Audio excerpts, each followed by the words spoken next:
কমলাকের হাত দিয়ে উত্তর করিমগঞ্জের ১১০টি পুজো কমিটিকে সরকারি চেক বিতরণ। মঙ্গলবার অর্থাৎ মহাপঞ্চমীর দিনে বিধায়ক কমলাকের হাত দিয়ে উত্তর করিমগঞ্জের ১১০টি পুজো কমিটিকে সরকারি ১০,০০০ টাকা করে চেক দেওয়া হয়।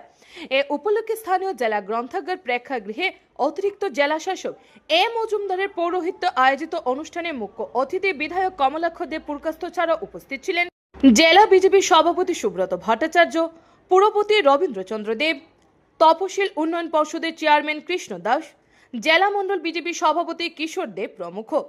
নিজের বক্তব্যে মুখ্য বক্তা কমলাক্ষ বলেন যে এই ১০,০০০ টাকার আর্থিক অনুদান দিয়ে মুখ্যমন্ত্রী হিমন্ত বিশ্ব শর্মা বাঙালি জাতিকে এক প্রকার স্বীকৃতি দিয়েছেন।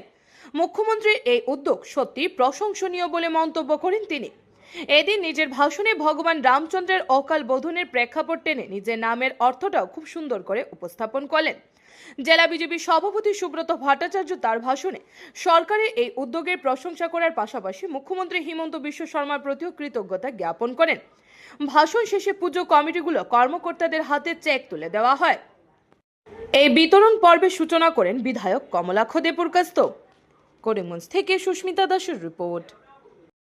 ভালোবাসা, তার জন্য উনি প্রথম মুখ্যমন্ত্রী হওয়ার পরই বরাকের 3টি জেলায় পরপর 3বার উনি ভ্রমণ করেছেন। পূজার সময় করিমগঞ্জে এসেছেন একবার হাইলাকান্দি, একবার শিলচরে এসেছেন।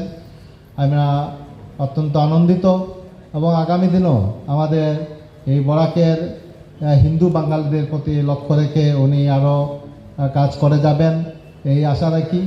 এবং আমি আপনাদের সকলকে শুভেচ্ছা অভিনন্দন জানিয়ে বক্তব্য শেষ করছি।